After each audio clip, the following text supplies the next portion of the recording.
అమ్మా పొద్దున్నే మళ్ళా లేవాల్సి వచ్చిందిరా బాబు. ఇప్పుడు పిల్లల్ని పంపించాలి, అంట్లు కడగాలి, చాలా పనులు ఉన్నాయి. సర్లే అలవాటు అయిపోయిందిగా. అబ్బా ఈవిడ మాత్రం పొద్దున్నే లేగుతుందిరా బాబు. అదేమో పొద్దున్నే లేగదు, ఇవేమో పొద్దున్నే లేసిద్ది. మీ కష్టం పగవాడికి కూడా రాకూడదు గురుగారు. నా బాధల్లో ఏంటంటే పని చేసినందుకు కాదు, మా అమ్మ ముందలు చేస్తున్నానే అది. మా ఆవిడ పడుకుని ఉండగా అమ్మ ముందలు పని చేస్తున్నాను చూడు, దానికన్నా నరకం ఏమీ లేదురా బాబు. ఏమైంది పొద్దున్నే లేచావు? లేచాడమ్మా హీరో. పిల్లలకు పిలక వేయటాకి, భోజనాలు పెట్టి పంపిస్తాకి తయారయ్యాడు.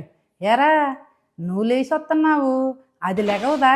అమ్మ వదిలేసామ్మా, అది ఎలాగో మాట ఎందో తెలుసు కదా దాని గురించి. ఇప్పుడు పొద్దున్నే లేచినా సరే తర్వాత పగలల్లా నన్ను చంపేస్తుంది. వదిలేసాయి. నువ్వు వదిలేయమని దాన్ని ఆ విధంగా తయారు చేసావు. చూడు నేను ఎట్టా లేపుతాను దాన్ని. ఏంటి లేపేది? పెళ్ళైన దగ్గర ట్రై చేస్తున్నా, నా వాళ్ళగా అలా ఇప్పుడు వరకు దాన్ని పొద్దున్నే లేపడం. నీ వల్ల ఏమైద్దిరా, నేను అత్తగారని నేను లేపుతా చూడు. ట్రై చేయని ఇష్టం. ఇంతకీ నీ ఐడియా ఏంటి? చెప్తాను ఎలారా. అవునా, ఇదేదో ఐడియా బాగానే ఉంది. పెద్ద ప్లానింగే. సర్లే అది ట్రై చేద్దాం అయితే. అమ్మ నువ్వు ఐడియా అయితే బాగానే ఇచ్చావు, కానీ నాకు అది వస్తుందంటావా ఎక్సర్సైజ్? ఎందుకు రాదా, నేను నేర్పిస్తాగా. నేర్పిస్తా అయితే చేయి. నువ్వు చేయి ఫస్ట్.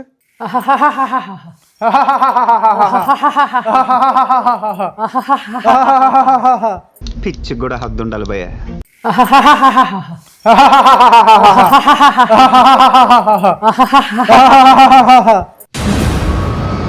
బాబోయ్ ఆ సౌండ్లేంటి? కొంపలో కానీ దెయ్యాలు దూరేసినాయి ఏంటి? నాకన్నా పెద్ద దెయ్యం ఎక్కడి నుంచి వచ్చింది? ఏం జరుగుతోంది? ఏం చేస్తున్నారండి ఇక్కడ మీ ఇద్దరునే? కళ్ళు కాకులతో బిర్యా అంట.